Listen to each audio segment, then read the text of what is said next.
अस्सलाम वालेकुम my dear students, welcome to my YouTube channel. तो आज मैं आप लोगों के लिए एक नया टॉपिक लेके आया हूँ जो कि हमारे साथ है आरएल सीरीज सर्किट।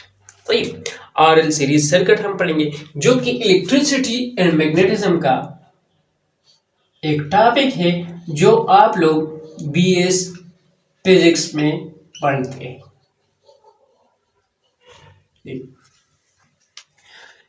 अब आरएल सीरीज सर्किट हम पढ़ेंगे। सही है, पहला टॉपिक हमारे ये होगा। दूसरा जो हमारा टॉपिक होगा वो हमारा होगा ग्रोथ ऑफ करंट, कि इसमें ग्रोथ ऑफ करंट किस तरह होती है।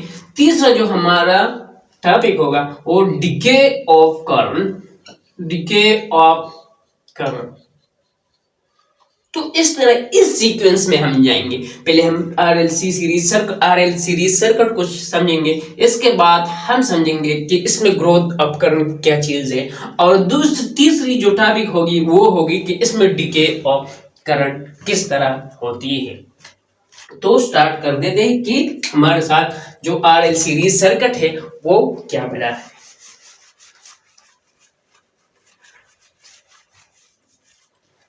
This circuit is used, हम इसकी डिफिनीशन लिखेंगे। अगर आप लोग एग्जाम में लिखना चाहेंगे ना तो डिफिनीशन वगैरह इसके लिखेंगे। सही है, तो इस कंसेप्चुअल अलग बात होती है। सही, this circuit is used to rise और rise मतलब ग्रोथ और decay current when source is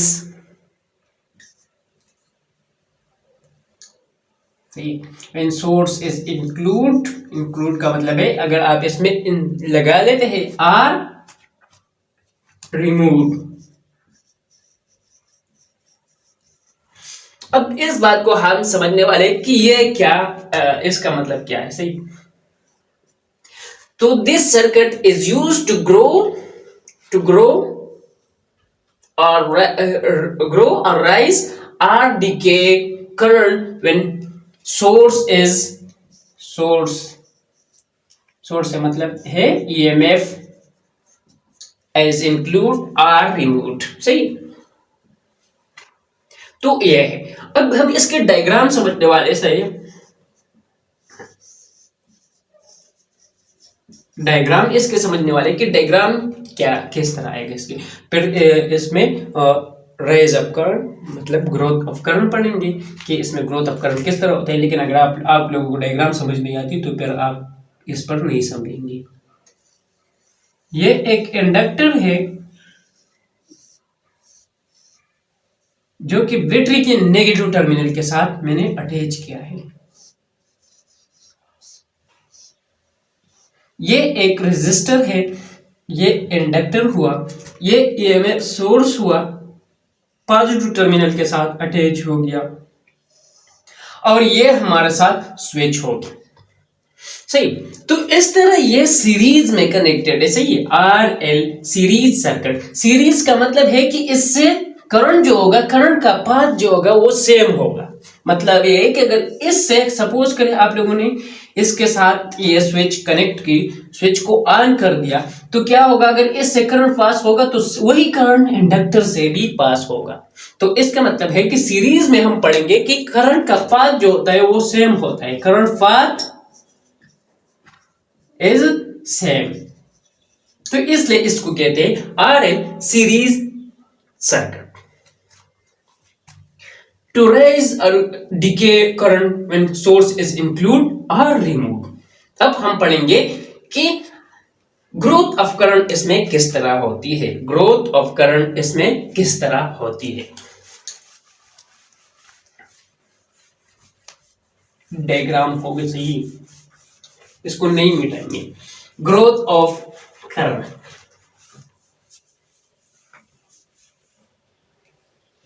growth of current.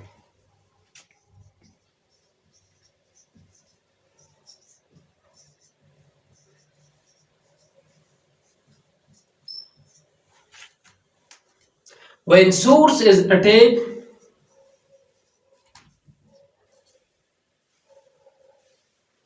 when source is include in a circuit, in a, इस तरह लिख लेते हैं, इस तरह, when source is suddenly introduced in a circuit, when source is suddenly introduced in a circuit, the current rises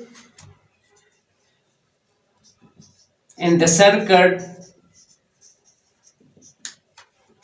which is passes through resistor and also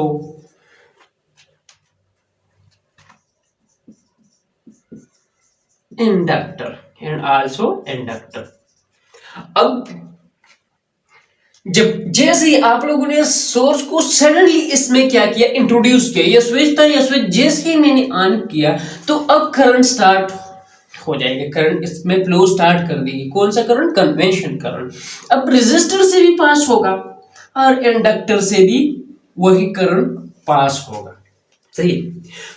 तो जैसे ही source introduce किया गया तो ये धीरे धीरे से करंट बढ़ेगा, राइज होगा। जैसे ही राइज होगा तो इसमें भी राइज होगा, रेजिस्टर से पास होकर इंडक्टर में भी राइज होगा, और जैसे ही इंडक्टर में राइज होगा तो ये इसको अपोजिशन शो करेगा, सही। इस राइज ऑफ करंट को अपोजिशन शो करेगा।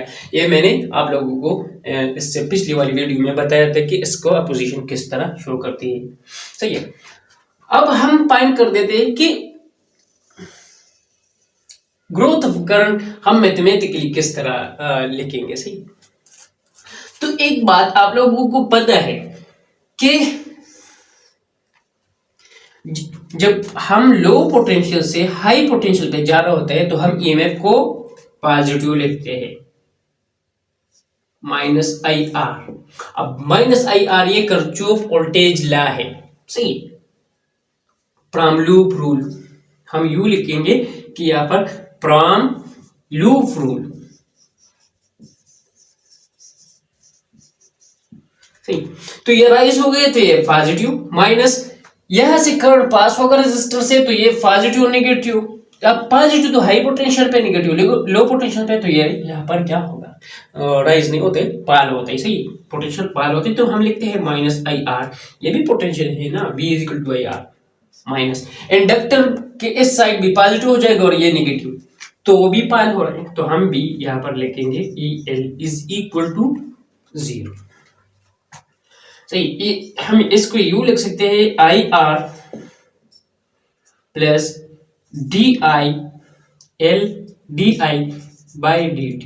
ये भी मैंने आप लोग करवाता है कि ये किस चीज के बराबर, किस तरह इसके बराबर है।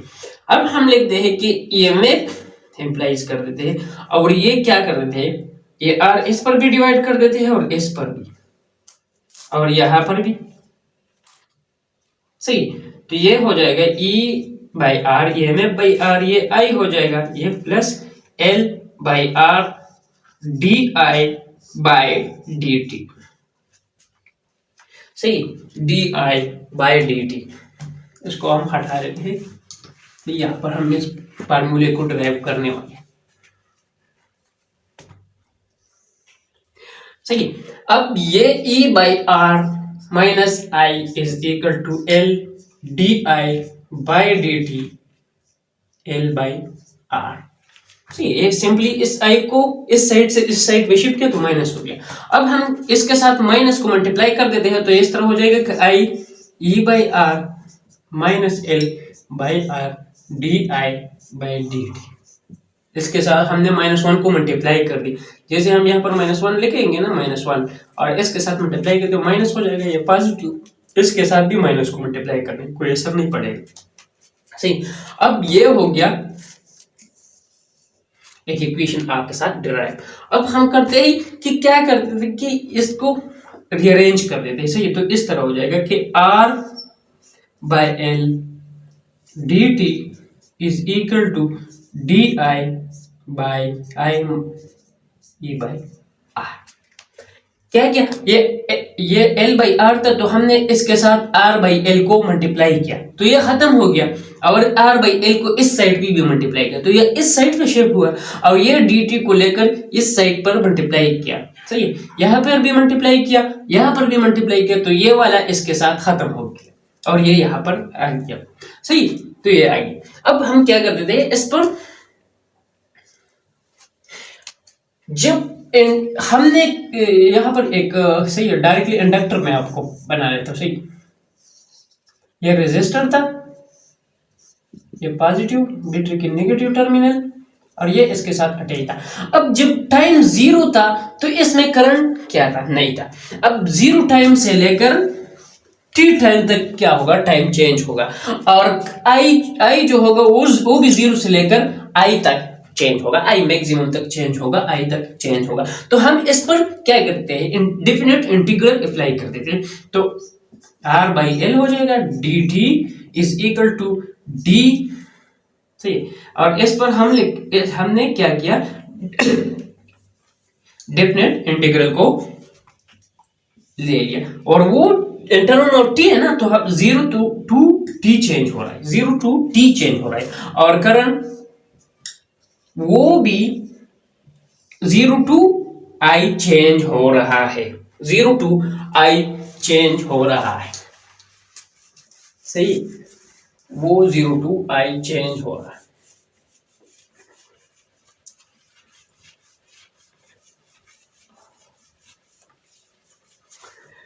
अच्छा जी, तो ये यहां पर लिख लेते हैं।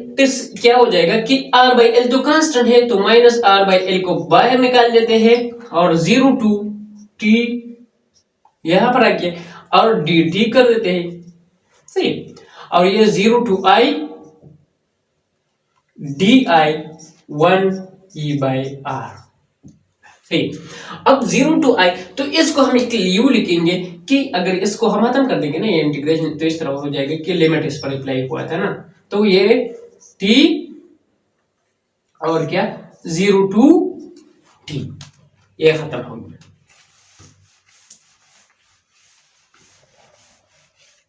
0 to t चेंज हुआ, और वो जो डी आई चेंज हो रही, तो वो इस तरह होगा कि हम लिखेंगे यहाँ पर आई ई बाई आर। सही, और ये 0 to I चेंज हो रहा है। सही, अब ये क्यों लिखा, एल ऑफ। सही है, ये एल ऑफ, क्योंकि इसका डेरिवेटिव ऊपर मौजूद है, जो जिसका डेरिवेटिव ऊपर मौजूद होता है तो उसे हम नेचुरल लॉग में लिख लेते हैं। अब हम इसमें वैल्यू पुट कर देते हैं। सही, तो R T by L, R by L, और टी की जगह हमने क्या करना है, इस टी को पुट करना है माइनस माइनस, फिर से वही minus R by L into 0, क्योंकि टाइम 0 हुआ, टर्म तो खत्म हो गया, 0 आ गया। सही, और यहां पर एल एन ऑफ आई को पुट करना है किस चीज में, आई में, क्योंकि आई चेंज हो रहा है ना, तो आई, तो यहां पर ई बाई आर आ जाएगा, I E by R minus L N of, अब 0 को पुट करना है आई की जगह, तो ये हो जाएगा माइनस ई बाई आर।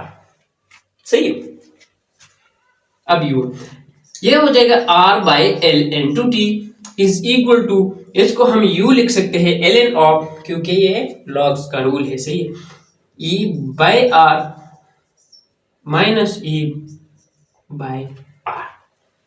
अब हम इस नेचुरल लॉग को खत्म करना चाहते हैं। सही, इस नेचुरल लॉग को हम खत्म करना चाहते हैं, तो किस चीज से खत्म करेंगे, एक्सपोनेंशियल से। सही, ये आपको पता होगा, उम्मीद करते हैं। सही, तो यहाँ पर e को मल्टीप्लाई कर देते हैं। सही, e पावर को, तो ये e इसके साथ कैंसिल आउट हो जाएगा, और ये e की पावर में आ जाएगा, कि इन दोनों साइड पे मैंने मल्टीप्लाई किया, तो ये खत्म हुआ, i e by R minus e by R. तो ये आ गया। अब ये i e बाई आर और क्या कर दिया मैंने इस ई बाई आर को इस साइड पे मल्टीप्लाई किया, इस साइड पे मल्टीप्लाई किया तो वो इसके साथ कैंसिल आउट हुआ।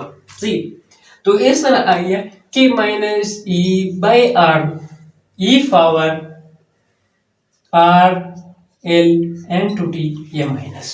सही, ये इक्वेशन हुआ सिंपली लेग का। अब आई को छोड़ लेते हैं और इस ई बाई आर को इस साइड पे शिफ्ट कर देते हैं तो ये पॉजिटिव हो जाएगा। सही है, और ये वाले तो माइनस था पहले से, तो ये मैं लिख लूंगा A by R by L into T. अब आई ई बाई आर को कॉमन ले लेता हूं मैं, तो ये हो जाएगा 1 minus E power minus R T by L.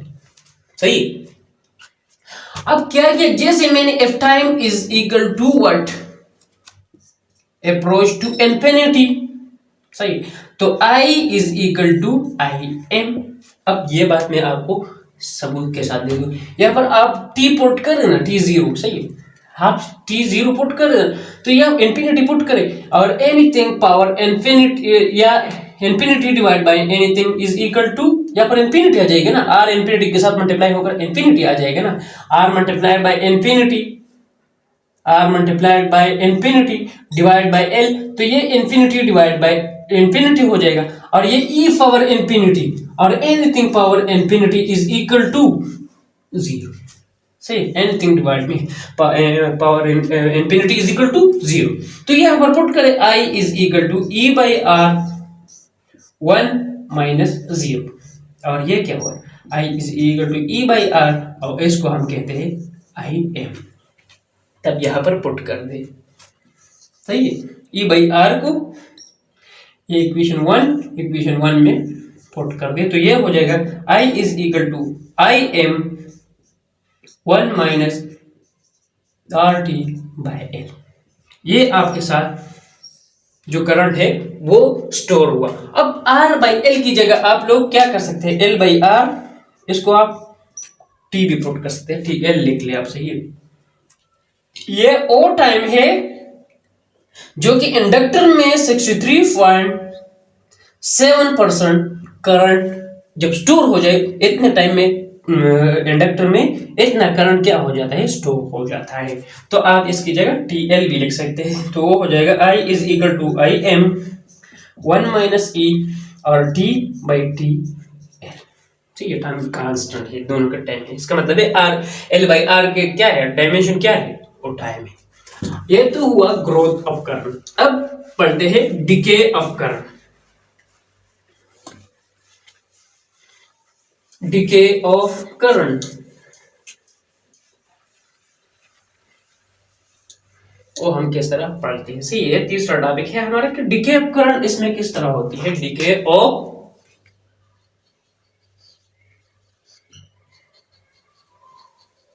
Current, क्योंकि इतना तो करंट स्टोर हुआ ना उसमें इतना।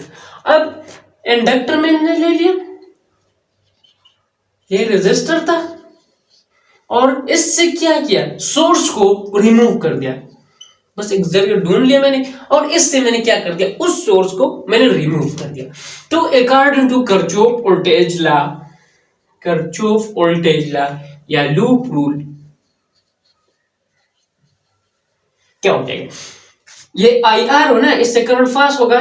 सपोज करें करंट इस तरह पास हो रहा है, सही है, तो यहां से भी इस तरह। अब करंट की कोई मतलब नहीं, इस साइड पे पास हो रहा है या उस, दोनों एक ही चीज है। सही, तो ये ईएमएफ तो जीरो हुआ ना, ईएमएफ जीरो हुआ क्योंकि इससे मैंने सोर्स को रिमूव कर दिया। Is equal to I R plus D I by D T और ये एल आ गया। सही है, ये जीरो हुआ क्योंकि इसके बराबर हुआ करता था ना वहां पर, ये उस फार्मूले से आ गया है E plus I R minus I R L D I by D T is equal to zero. तो ये तो जीरो हुआ।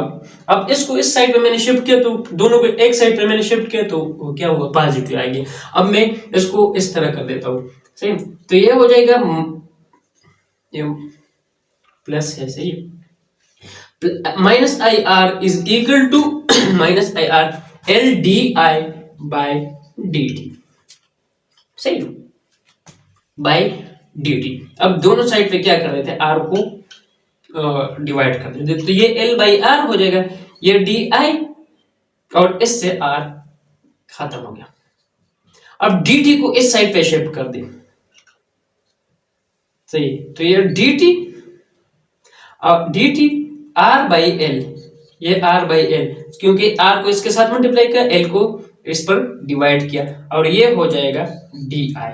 इस आई को इस साइड पे शिफ्ट कर दे, डिवाइड कर दे दोनों साइड पे, तो क्या हो जाएगा, D T minus D T R by L is equal to D I by I, D I by I. ये डिके ऑफ करंट है, क्योंकि इस इंडक्टर में करंट जो स्टोर हुआ था वो डिके होगा, खत्म होगा, सही ना। मैंने सोर्स को रिमूव कर दिया, तो इसमें स्टोर करंट क्या आ गया, वो रेजिस्टर से पास होकर डिसिपेट होगा।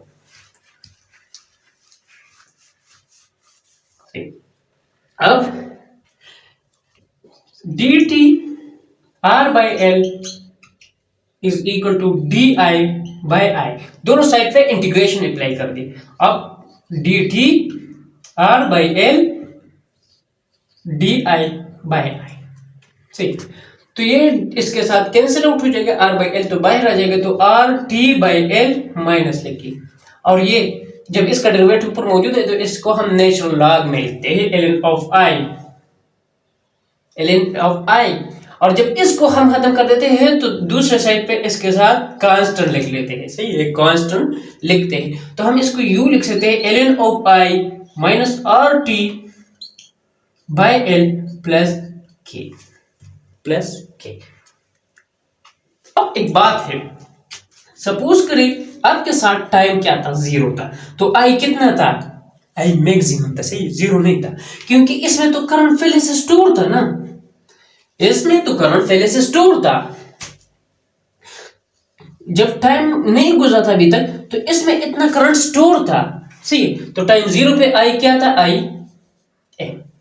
अब हम लिख लेते हैं कि अगर हम t को यहां पर 0 पर पुट कर दे तो क्या आ जाएगा, तो ln ऑफ i ये 0 हो जाएगा, क्योंकि टाइम इसके साथ मल्टीप्लाई होकर क्या हो जाएगा, 0 मल्टीप्लाई r के साथ, तो ये 0, ये टर्म तो 0 हुआ, ये k के बराबर हो जाएगा, और जब k के बराबर हो जाएगा तो k का मतलब है i m, क्योंकि टाइम 0 पर i क्या था, i m था, i मैक्सिमम था, सही, तो इसका मतलब हुआ कि ln ऑफ i, तो यहां पर हम ln ऑफ आई एम लिख सकते हैं, तो k की जगह हम क्या लिख सकते हैं, ln of I is equal to minus R T by L plus ln of I M, क्योंकि कांस्टेंट है तो उस पर तो 0 रहता है, आई मैक्सिमम था। अब दोनों को एक साइड पे शिफ्ट कर दे, तो ln of I minus ln of I M is equal to minus R T by L, minus R T by L, minus R T by L हो गया। अब इस पर लॉग वाले रूल अप्लाई कर दे, तो ln of I by I M, क्योंकि माइनस डिवीजन में चले जाएगा, is equal to minus R T by L. अब इस पर क्या करें, एक्सपोनेंशियल अप्लाई कर दे, तो ln ऑफ e, ये e इसके साथ कैंसिल आउट हो जाएगा, तो i बाई आई एम आ जाएगा, और ये e के पावर में लिखते हैं आप लोग आर टी बाई एल, सही। अब आई एम को इस साइड पे शिफ्ट कर दे, तो i is equal to I M E power minus R T by L, ये हमारा करंट का फार्मूला है, कि जो आपके साथ क्या होगा, डिके वाले फार्मूला है, करंट की डिके एक्सपोनेंशियली होती है, और करंट की ग्रोथ भी वो भी एक्सपोनेंशियली होती है। तो आज के लिए मैंने आप लोगों के साथ एक छोटा सा लेक्चर शेयर करना था। अल्लाह हाफिज।